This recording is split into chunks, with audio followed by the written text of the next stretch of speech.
Sleep like a sloth. Live like a legend. Chapter 1. The night the brain wouldn't shut up. The night started the same way it always did. Blankets fluffed just right. Phone plugged in, but, let's be real, not actually put away. A to-do list that still had half a dozen unchecked boxes. And a brain that had zero interest in shutting down for the night. Outside, the world was quiet. Inside, it was a full-blown inner monologue rave. Did I respond to that email? What if I accidentally liked a 2017 photo while stalking that person on Instagram? Why does my foot itch when I'm trying to sleep and only then? Oh God, what if I never fall asleep and tomorrow is a disaster, and then my life spirals and I live in a van, but not like a cute van life one, just a sad, tired van. Yeah, that kind of night. But somewhere in the swirling mess of thoughts, a strange image floated up. Not a to-do, not a memory. A sloth, just chilling in a tree. Slow blinking, cozy, unbothered. And that's when the story really began. It turns out sloths are kind of sleep legends. In the wild, they average up to 15 hours of sleep a day. 15, that's almost offensive. They hang upside down, wrapped in nature's weighted blanket of leaves and shadows, letting the world whirl past them in slow-mo. But here's the kicker. They're not lazy. They're efficient. Their bodies are designed for chill mode. Every movement deliberate. Every nap essential. Every vibe immaculate. Sloths don't feel guilty for resting. They're not lying in bed spiraling about how unproductive they were that day. They're not comparing themselves to more athletic sloths on the gram. They're just sleeping, because that's what their body needs to thrive. Now, let's pull out of the rainforest and back into your bedroom. You, on the other hand, are probably doing everything except resting. You've read the 5 a.m. club blogs. You've tried melatonin that gave you vivid dreams about raccoons playing saxophone. You've even convinced yourself that 4 hours and a venti iced coffee can somehow count as functioning. But the truth is, and no one wants to admit this, most of us are chronically underrested and wildly overstimulated. Our brains are running marathons while our bodies are begging for a break. We've been taught to wear exhaustion like a badge of honor. As if saying, "I'm so tired," is just code for, "I work really hard and I matter." But let me say something radical. You are allowed to rest. You are allowed to be a human being with a nervous system, not a productivity algorithm. You are allowed to turn off, unplug, and close the metaphorical and literal tabs in your brain. So tonight, let's start again. But differently. Let's not aim for perfect sleep. Let's aim for sloth sleep. Slow, forgiving, and kind. Let's start small. Tonight, maybe you dim the lights an hour earlier. Maybe you put your phone across the room, even if it feels like separation anxiety. Maybe you listen to a little soundscape of rain or, heck, jungle leaves rustling. And when your thoughts start to spiral again, picture that sloth. Blinking at you, slow, peaceful, whispering, "It's okay to let go. You can rest now." Not everything has to be solved tonight. Not every thought needs airtime. The world will still turn, even if you don't answer that text until tomorrow. So breathe in, hold, breathe out.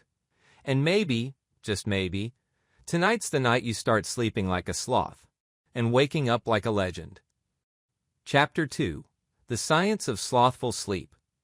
Imagine for a moment that you're a sloth. Not in some existential, metaphorical way. No, I mean picture yourself as a real-life, fuzzy tree-dwelling creature, hanging upside down from a branch, your long claws wrapped around the trunk. The sun filters through the leaves, casting soft, dappled shadows on your sleepy face. Everything around you is quiet. The world feels far away.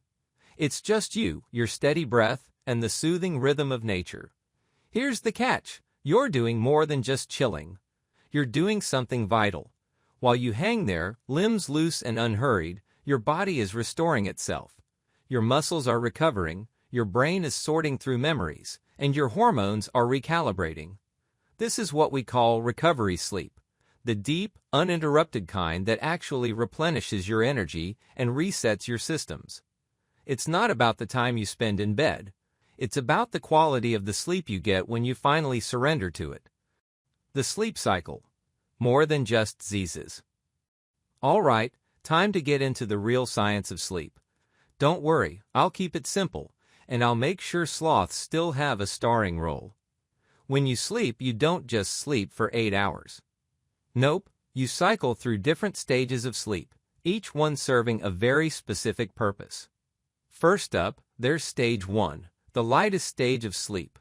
It's like the intro to a good nap. You're dozing in and out, almost like a sloth napping mid-hang from a branch. Then comes stage 2, deeper, but still not quite the deep sleep we crave. It's like when the sloth finally relaxes and drifts into something a little more meaningful. The brain starts organizing information, filing away the day's events.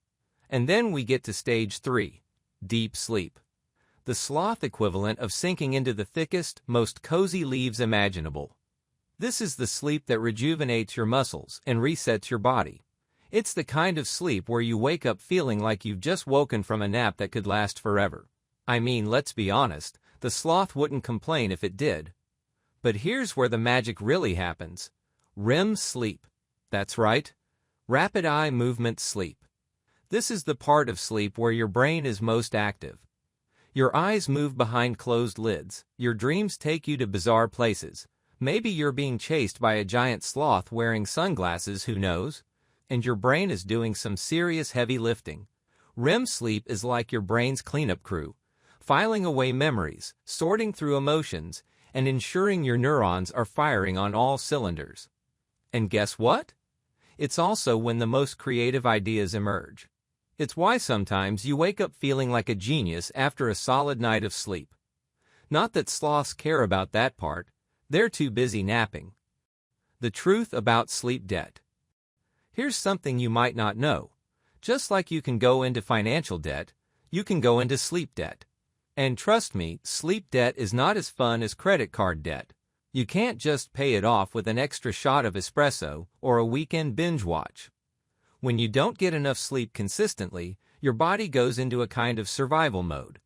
Your hormones get all out of whack, and your brain can't operate at its best. It's like trying to run your computer on low battery all the time. Eventually, it crashes. But unlike your laptop, your body can't just be rebooted with a couple of hours of sleep on the weekend. It takes time to get out of sleep debt. Just like a sloth, you have to slowly ease into a consistent, nurturing rhythm. How to sleep like a sloth, for real. So how do we apply sloth wisdom to our own sleep routine? How do we make sure we're getting that restorative, slow, deep sleep without it feeling like we're trying too hard? 1. Stop overthinking. Sleep. If you're lying there, staring at the ceiling, wondering why you're not sleeping, that's probably the first mistake. Sloths don't overthink when it's time to nap, they just do it. Stop checking the clock. Stop analyzing every minute. Focus on just letting go. 2. Create a pre-sleep ritual. Sloths have a very simple rhythm. They know when it's time to slow down, and they do it without resistance. You can do the same. Create a calming ritual before bed. Dim the lights, put on a soothing playlist, and give yourself a chance to unwind. 3. Limit blue light exposure. Sloths don't spend their evenings scrolling through screens. They're in tune with the natural rhythms of the world. You can do the same by turning off your devices at least 30 minutes before bed. Let your brain know it's time to shift gears. 4. Get natural light in the morning. Sloths rise with the sun, or at least when they're ready. You can help regulate your internal clock by soaking up some sunlight first thing in the morning. It'll help set your circadian rhythm and signal to your brain when it's time to wake up. The sloth sleep dream, a world of rest. Imagine a world where you get to sleep like a sloth every night. Where you wake up, fully rested, feeling like a legend in your own right. Where you're not running on fumes, where your mind is sharp, and your body is ready to take on whatever comes next, slowly, but with intention. It's possible. You just have to start small. Slow down. Rest when you need to.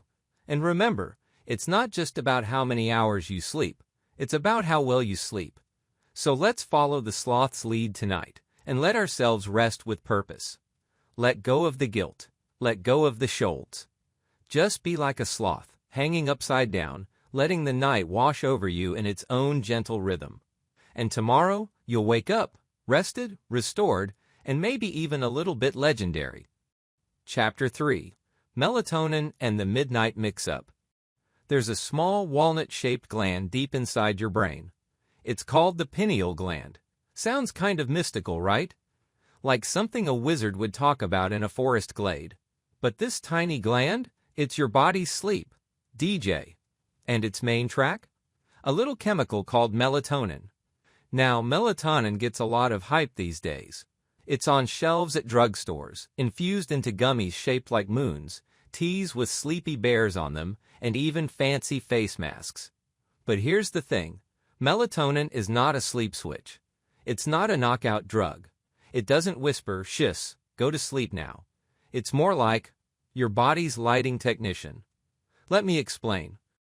Crescent moon, meet melatonin, the sleepy time messenger. Picture this. It's dusk. The sun's slipping down, casting that golden light across your windowsill. The sky gets softer, the birds get quieter, and slowly your brain starts to notice. This shift in light cues your pineal gland to say, "Okay, cool. Day's over. Let's get sleepy." Enter melatonin. It starts to rise, gently flooding your system like the dimmer switch on a cozy reading lamp. It doesn't make you sleep. It just tells your body, "Hey, bedtime's coming. Let's wind down." That's all it wants. To prepare you for rest. So when people take melatonin gummies at 11:59 p.m. after binging reality TV with the lights blazing and their phone an inch from their face, and then wonder why it's not working. Yeah, that's the melatonin equivalent of yelling at your DJ for not saving the party when your speakers weren't even plugged in. Cityscape at night. The sloth doesn't need a supplement. Let's go back to our friend the sloth. Sloths don't use blue light-emitting devices. They don't live under fluorescent bulbs or scroll through group chats until their eyeballs twitch. They follow the rhythm of the natural world. Sun up, sun down. And because of that, their melatonin rises and falls like clockwork. No gummies required. Humans? We're a little more complicated. We live inside, under bright lights, staring into screens that trick our brains into thinking it's high noon in the middle of the night. And then we wonder why our sleep is broken. It's not your fault, but it is your invitation to try something different. Light in, light out. Want to fix your sleep? Don't just focus on the night. Start in the morning. Here's something wild. Your melatonin cycle starts the moment you wake up.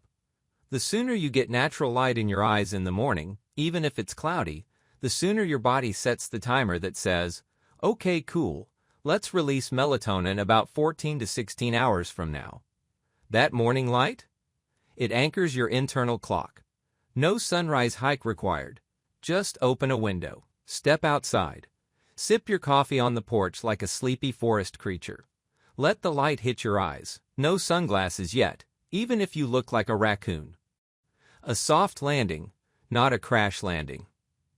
Let's talk night again. Instead of collapsing into bed with your brain still spinning like a blender, think about creating a melatonin-friendly atmosphere. Not just for aesthetics, for actual chemical balance. We're talking soft lighting, lamps, not overheads, screens dimmed or off. No drama-fueled TikTok rabbit holes. Maybe a little instrumental music, a boring book, a hot shower. If you want a melatonin gummy, take it 30 to 60 minutes before bed, not at bedtime. And only if you really need it. Make it a vibe, a ritual, a signal to your brain that it's safe to downshift. Because that's all melatonin wants. To be heard, to be respected, to do its job without fighting the techno-rave of your nighttime routine. Sloth, wisdom of the night. If melatonin were a person, it wouldn't yell. It would speak softly, maybe wear a cozy sweater, maybe light a candle. Melatonin doesn't do hustle. It's the introvert of the hormone family. And the sloth? It listens. Sloths honor the slow fade of light, the rhythm of day and night. They don't rush bedtime. They don't question it. They let sleep arrive like a slow wave, not a crash, not a chase. You can do the same. Tonight, let melatonin be your guide. Dim the lights. Slow your thoughts. Let your brain know. The world can wait. Sleep is coming. Let it in. Next chapter, we're diving into one of sleep's sneakiest enemies, stress, and how your inner caveman brain is sabotaging your slothful goals. Spoiler: it involves lions, emails, and breathing like a sleepy god. But for now, turn down the light. Turn up the stillness. Let the sloth spirit guide you into the dark. You've earned it. Chapter 4: Lions, Emails, and Midnight Panic. There's a part of your brain that still thinks you live in a cave. It doesn't care about calendars. It doesn't care about how many unread emails you have. It doesn't even know what a 401k is. This part of your brain, let's call it your inner caveman, has one job and one job only: keep you alive. And while it's really good at spotting tigers hiding in tall grass or sensing danger in a dark forest, it's terrible at knowing the difference between a hungry lion and a passive-aggressive Slack message. That's where our story begins tonight. Your brain thinks the inbox is a predator. You're lying in bed, lights are off, body still. But your brain? Wide awake, spinning, spiraling. What if I miss something? Did that message sound weird? What if they're mad at me? Did I lock the door? What if I didn't lock the door? This is your stress response firing at full blast. Your heart races, your breath gets shallow, your muscles subtly tighten, even though, physically, you're completely safe under your cozy blanket burrito. That's because your nervous system doesn't know the difference between a lion stalking you through the jungle versus a coworker typing, "Can we chat?" at 5:42 p.m. To your primal brain, both are threats. And threats mean one thing: stay alert.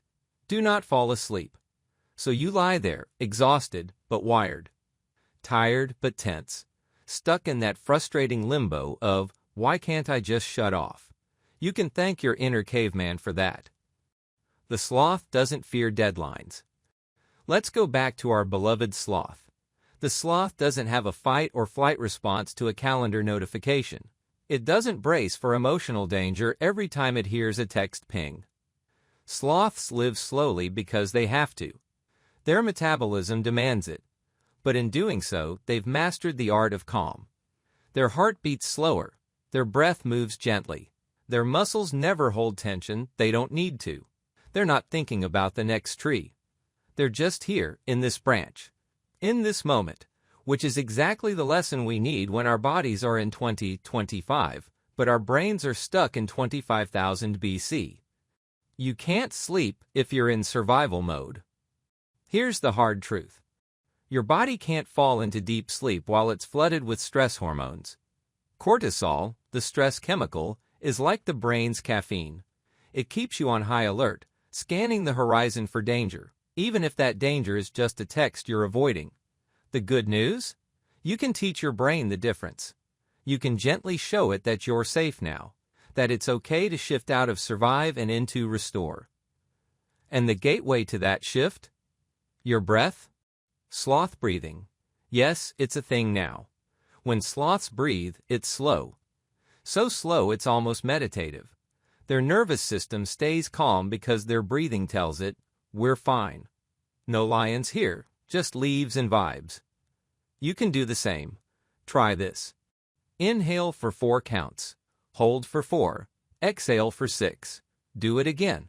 Slowly. Feel your shoulders drop. Feel your jaw unclench. Feel your caveman brain say, oh, we're good.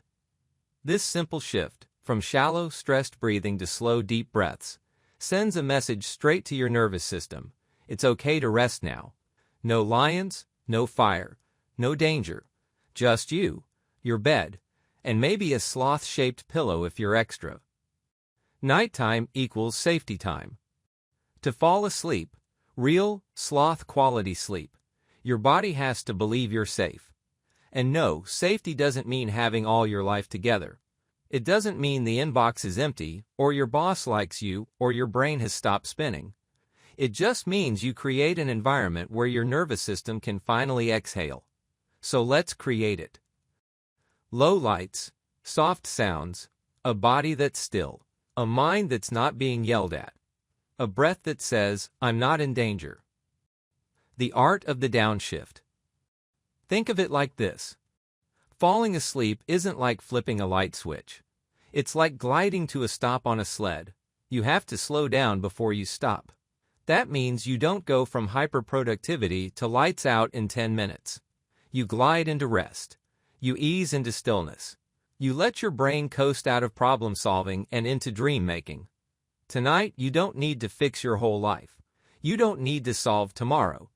You just need to convince your inner caveman that you're not being chased. Because once it believes that, sleep, real, deep, sloth-approved sleep, can finally come. Next time, we'll dig into something delicious. The connection between what you eat and how you sleep. And yes, we'll end the chapter with a bedtime snack that borders on romantic. But for now, close your eyes. Breathe slow. Let the sled coast. Let the sloth within carry you home. You're safe. You're okay. You can rest now. Chapter 5. Rest is a rebellion and a ritual. You made it. 5 chapters in, and here you are, listening, learning, maybe even yawning a little more often than usual. That's not a sign of boredom, by the way.